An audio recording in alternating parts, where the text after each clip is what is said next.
Buenos días, América Latina. Buenas tardes, España zurda, plurinacional y agraria. Hoy la cosa va de tractoradas, ¿verdad, Laura? Así es, Pablo. Las carreteras españolas se han llenado de tractores de los agricultores y ganaderos que reclaman precios justos para sus producciones, que las importaciones de terceros países cumplan con las mismas legislaciones ambientales y laborales y ayudas directas para hacer frente a la sequía. Este joven ganadero gallego explica muy bien la situación. Yo tengo 25 años, nací en el medio de las vacas, en el medio de los tractores, en el medio del campo. Me gusta mucho esto, muchísimo. Vivo por y para esto, pero es que cada día está más difícil, los precios son los que son, las trabas aumentan cada vez más y si no decimos de una vez por todas que no, que basta ya, pues no sé, me tendré que dedicar a otra cosa. No sé a qué, pero tendré que cambiar de trabajo, evidente. El gobierno se ha mostrado comprensivo con las protestas y Pedro Sánchez ha aprovechado para atizarle a Abascal, que intenta apropiarse de los agricultores. Tampoco sé muy bien por qué le explico todo esto, porque a usted le da absolutamente igual. A usted hablarle del cambio climático, la adaptación al cambio climático, hablar de las políticas de transición ecológica también de un sector que está afectado en primera persona por los efectos del cambio climático, es como hablarle de las vacunas. ¿Recuerda? Cuando hablábamos de la pandemia y de cómo hacer frente a la emergencia sanitaria. En todo caso, sí le diré, no a usted, sino al campo, que este gobierno está con ellos y que ustedes proponen una fórmula letal para el campo español. Y es una mezcla imposible y letal entre el negacionismo climático y el antieuropeísmo. Esa es su realidad, señoría. Está muy bien la empatía, pero lo que se espera de un gobierno son medidas concretas que ayuden a los agricultores y se enfrenten al poder concentrado de las cadenas de supermercados que están llevando a la ruina al sector primario. Comisiones Obreras también se ha posicionado sobre las protestas agrarias. Clara una cosa, porque suele ser recurrente o de vez en cuando se pregunta por qué estas movilizaciones agrícolas no se suelen vehiculizar a través de los sindicatos de clase. En general, quien se está movilizando no son trabajadores y trabajadoras por cuenta ajena, son empresarios del campo. Yo creo que esto, sin quitarle ninguna legitimidad a la movilización, pero creo que hay que dejarlo claro. Estas son movilizaciones básicamente empresariales y que responden a intereses empresariales, donde en algunas reivindicaciones creo que tienen razón y en otras reivindicaciones creo que tienen menos razón. La Generalitat de Cataluña, por su parte, defiende las reivindicaciones de los agricultores.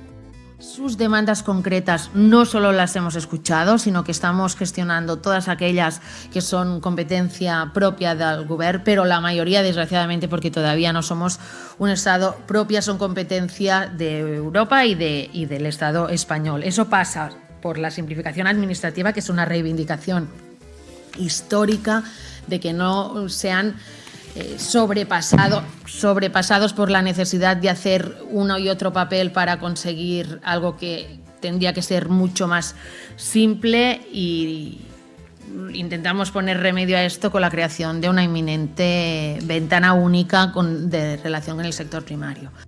Podemos también piensa que los agricultores tienen razón.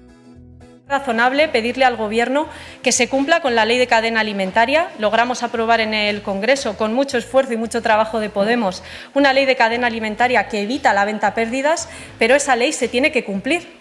No tiene mucho sentido, como trasladan los agricultores, que estemos exigiéndole a la producción local una serie de criterios medioambientales y sanitarios muy exigentes, que son correctos y que se tienen que mantener, mientras a través de los acuerdos de libre comercio les abrimos la puerta a productos de otros países que no cumplen con esos mismos criterios. Yo creo que lo que están planteando es de una enorme sensatez y creo que el Gobierno debería escuchar con atención. Sumar también se ha referido a las protestas agrarias. Porque desde Sumar, que somos una fuerza política verde, rechazamos como cortoplacistas e irresponsables todos los intentos, en particular de la extrema derecha, de enfrentar la cuestión ecológica y climática con las necesidades del sector agrícola. Porque son soluciones cortoplacistas. En nuestro país el sector agrícola arrastra problemas desde hace mucho tiempo, que ahora me detendré en ellos, pero algunos de esos problemas evidentemente se han agravado y se van a agravar mucho más con la crisis ecológica, por ejemplo, con la sequía en este momento. Luego está el PP, que ha aprovechado las tractoradas para mezclarlo con el independentismo. La realidad es que no se puede atender los problemas del campo desde el búnker de la Moncloa y con la mirada puesta en Waterloo, que es lo que le está sucediendo a Pedro Sánchez en estos momentos. Hay que decirlo, si en vez de agricultores fueran independentistas, Pedro Sánchez ya habría actuado hace bastante tiempo. Siempre es mejor hablar de independentismo que decirle a los agricultores que en Bruselas estás impulsando y apoyando acuerdos de libre comercio. La ultraderecha, en su línea, intenta mezclar churras con merinas y nunca mejor dicho. En primer lugar, quiero mostrar una vez más nuestro total apoyo y nuestro total respaldo a las demandas del sector primario y animamos a la movilización, a una movilización que es necesaria por parte de nuestros agricultores y de nuestros ganaderos que llevan años sufriendo la injusticia de las leyes climáticas y de todas las políticas verdes. No es la Agenda 2030, es Mercadona, Carrefour, Lidl, Día y los acuerdos de libre comercio que vota Vox en el Parlamento Europeo, pero claro. A propósito de Mercadona, cientos de agricultores vascos han bloqueado la base logística de Mercadona en Vitoria.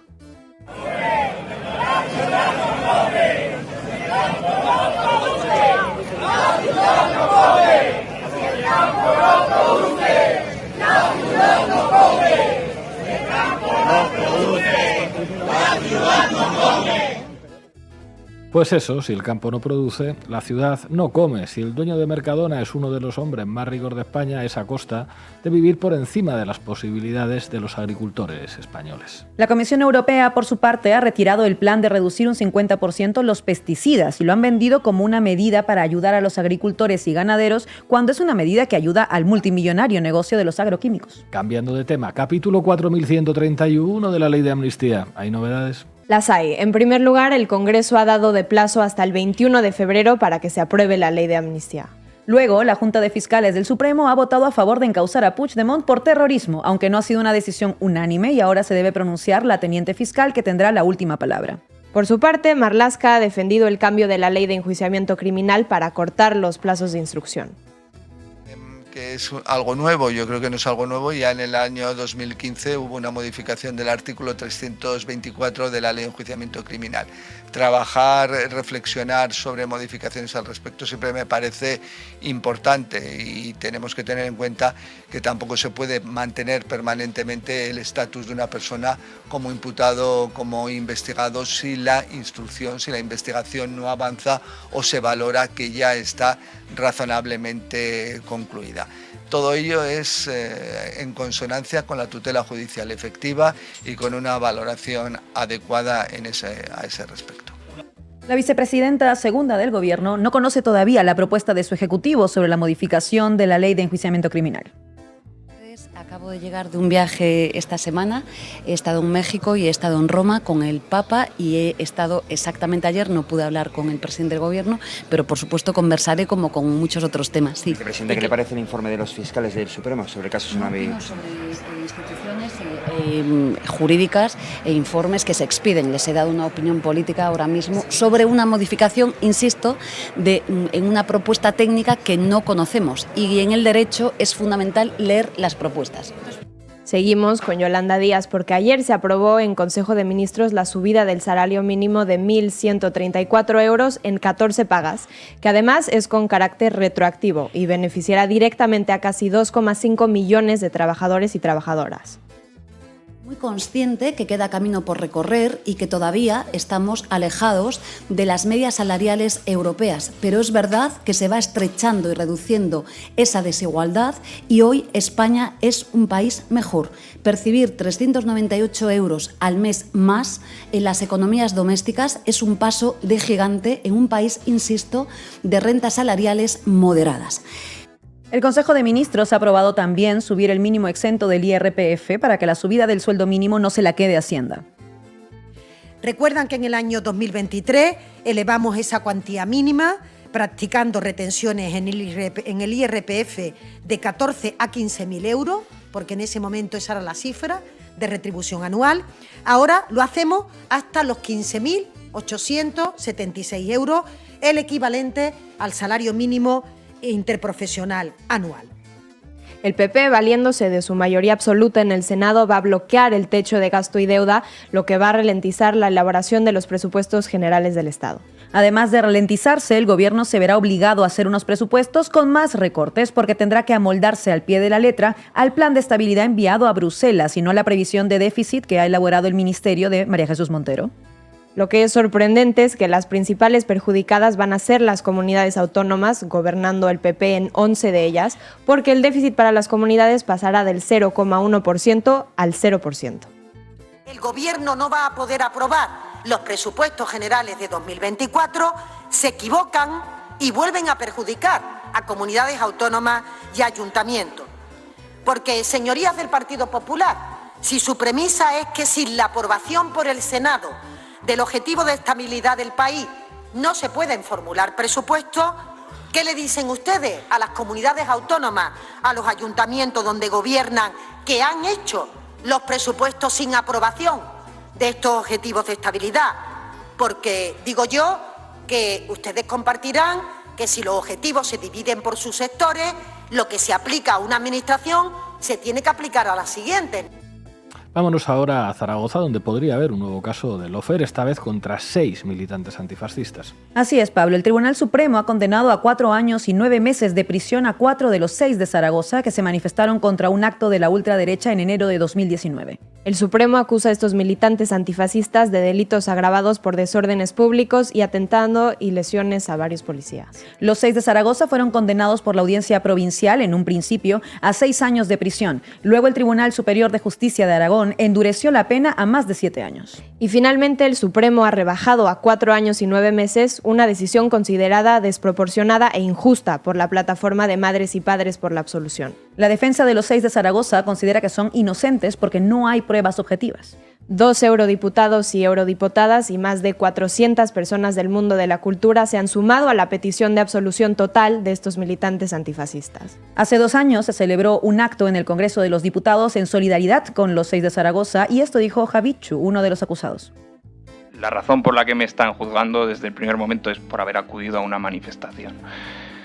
Yo fui a una manifestación, esta manifestación termina, hay cargas policiales y yo decido pues ir con unos colegas a tomarme un café con leche.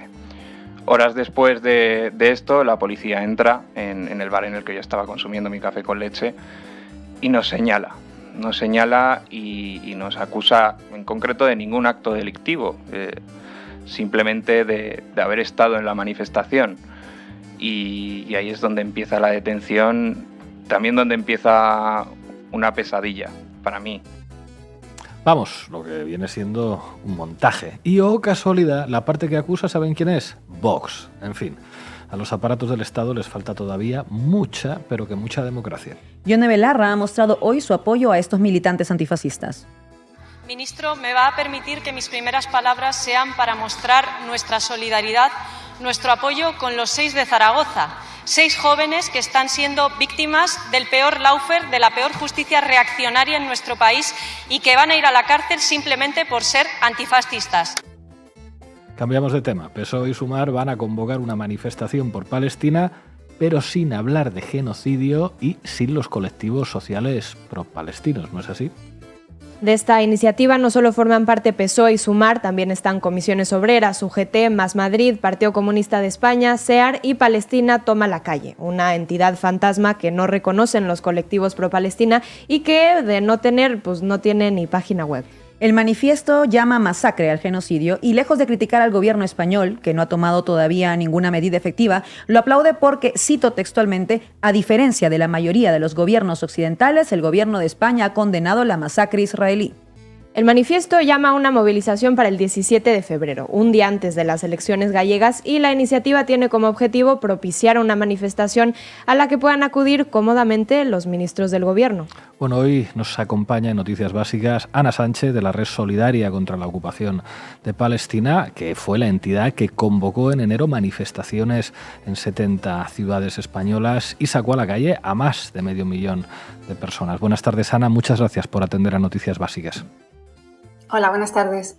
Ana, ¿qué pensáis que pretende el Gobierno con esta convocatoria?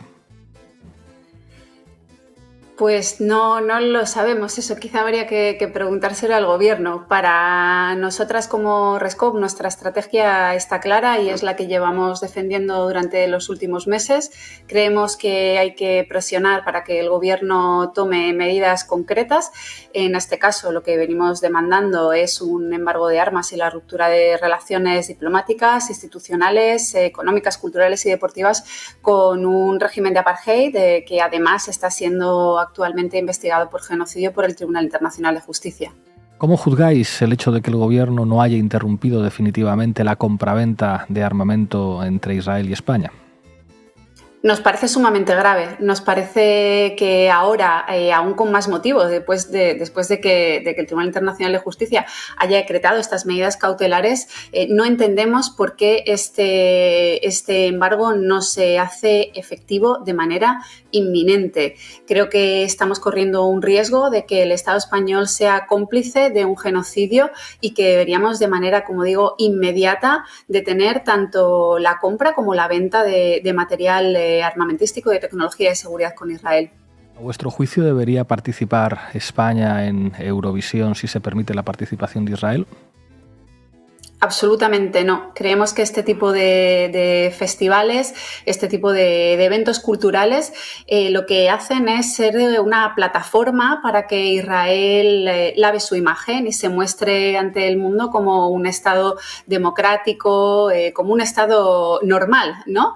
Y que se puedan dedicar a festejar y a cantar, mientras por otro lado están cometiendo un genocidio en la Franja de Gaza. Nos parece que es absolutamente hipócrita que se haya vetado recientemente la participación de otros países alegando vulneraciones de derechos humanos y que no se haga con un régimen de apartheid y con un Estado que está siendo investigado por genocidio en la actualidad. Última pregunta, Ana. ¿Vais a acudir a esta manifestación del 17 de febrero convocada por el Gobierno? Bueno, Rescop es una organización plural en la que, como sabéis, somos una coordinadora en la que participan muchas organizaciones. Como Rescop no hemos convocado, pero cada una de las organizaciones que forma parte de nuestra plataforma es, por supuesto, autónoma y puede decidir si sumarse o no a esta o a otras convocatorias. Muchísimas gracias por atender a Noticias Básicas, compañera. Hasta pronto. Muchas gracias. No nos vamos muy lejos. Ayer mismo Pedro Sánchez se reunió con familiares de cautivos israelíes detenidos en Gaza, en compañía de la embajadora israelí en España, ante quienes pidió una liberación inmediata y sin condiciones. Por lo que sea, no hizo declaraciones a los medios de comunicación, pero escribió, eso sí, un post en la red social X, ¿verdad, es así? Sí, y lo estamos viendo ahora en pantalla. Sánchez dice que no existe justificación con la violencia y habló de la solución de los dos estados. Hombre, la solución es la de un estado, por lo menos el palestino, porque Israel ya tiene estado y además, a la vista de esta reunión, es un estado absolutamente impune, incluso después de asesinar a más de 27.500 personas. En Gaza, las autoridades gazatíes han propuesto un plan de 3 etapas para un alto al fuego, en el que durante 135 días se liberarán a todos los detenidos israelíes a cambio de los presos palestinos. Esta es la respuesta que las autoridades gazatíes han dado a una propuesta que la semana pasada presentaron Qatar y Egipto con el respaldo de Estados Unidos e Israel. La propuesta de las autoridades gazatíes incluye 3 etapas, cada una de 45 días. Primero, se liberaría a los niños, mujeres, enfermos y personas de más de 50 años que fueron secuestradas el 7 de octubre. A cambio, Israel tendría que liberar a 1.500 secuestrados palestinos, entre ellos a 500 condenados a cadena perpetua o elevadas penas de cárcel, siempre que haya un alto el fuego prolongado. Si ayer hablamos de la ola de incendios que en Chile se ha cobrado la vida de más de 150 personas, hoy tenemos que hablar de la muerte en accidente de helicóptero del expresidente Sebastián Piñera. El exmandatario, que fue el primer presidente de derechas en Chile desde la recuperación de la democracia, pilotaba un helicóptero en la Patagonia chilena en compañía de 3 personas con las que iba a comer a la casa del empresario José Cox. Todos lograron salir del aparato menos Piñera, que se hundió en el lago Ranco. El gobierno chileno ya ha anunciado que tendrá un funeral con honores de Estado. Terminamos con Willy Veleta, que ha acudido al inminente desahucio de una vecina de 94 años en un céntrico barrio de Madrid. Creo que de momento trae buenas noticias. Vamos a ver. Hoy se ha parado. Marina tiene 5 días para recurrir por vulnerabilidad en cuanto le llegue la notificación, pero 37 años viviendo aquí, 94 años tiene ella, apenas se puede mover, está en una silla de ruedas. Vamos a subir, vamos a hablar con ella y vamos a hablar también con la gente que ha venido a apoyarla. Bueno, Marina, que llevas ya 37 años viviendo aquí. Sí, 37 años, lo que me gusta mucho. De aquí no me he movido porque el barrio de Lavapiés es como si fuera mi casa. Y ahora viene un señor muy avaro que te quiere echar a ti al resto del edificio, con 94 años que tienes. Pues imagínese usted que yo le pueda decir que si me sacan de aquí es para meterme en un cajón y ponerme en el cementerio, porque yo de aquí no me puedo mover. Tiene 5 días para hacer una alegación y va a salir a daros un beso. Queremos apoyarla y la verdad que nos da gusto saludarla y animarla a que esto continúe. Claro que sí, no hay que caer, no hay que caer. Que salga al balcón. Y que salga al balcón porque nos gusta verla personalmente. Marina aplaude.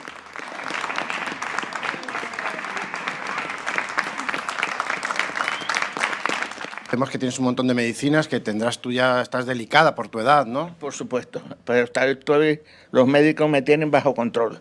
Por eso es que he podido llegar a los 94 años. Y tienes ahí tu pulsador en la muñeca por si hay alguna emergencia, ¿no? Exactamente, y la he tenido que utilizar varias veces en estos 2 últimos años atrás. ¿Y qué piensas por las noches cuando ves que te quieren echar de tu casa después de tantos años pagando de una reforma? Bueno, yo no pienso en eso, porque eso está en manos de mi sobrino Alejandro, y yo tengo una confianza extraordinaria en él. Ella no puede, Willy, tener ese estrés con 94 años. Tenemos que salir todos los que la conocemos, yo soy su sobrino, pero todos los amigos del barrio, todo el mundo va a salir a defenderla, porque es que esto es un abuso. Solamente ha fallado 9 meses, en 36 años, 9 meses de no pagar su alquiler, y ya la quieren desahuciar sin tener en cuenta absolutamente nada. Pues lo que pasa es lo que va a seguir pasando en este barrio, que cada vez hay más personas vulnerables, los precios de las viviendas suben, las pensiones son o muy bajas o contributivas o no contributivas, y no da. La gentrificación está afectando mucho y cada vez vamos a ir cayendo más. Este barrio va a ocurrir así, es horrible decir que vamos a caer como moscas porque no somos moscas, y necesitamos una solución, pero una solución institucional y general para todo el mundo, porque este caso no es puntual, va a seguir ocurriendo. Este es el tipo de reportajes que justifican la existencia de Canal Red. Muchas gracias, Willy Veleta, por no montar en helicóptero, que te necesitamos mucho, y por poner la mirada donde no la pone casi nadie. Para seguir haciendo este periodismo necesitamos que ustedes se hagan socios y socias de Canal Red. Aquí abajo tienen el enlace. Mañana más y ya veremos si mejor.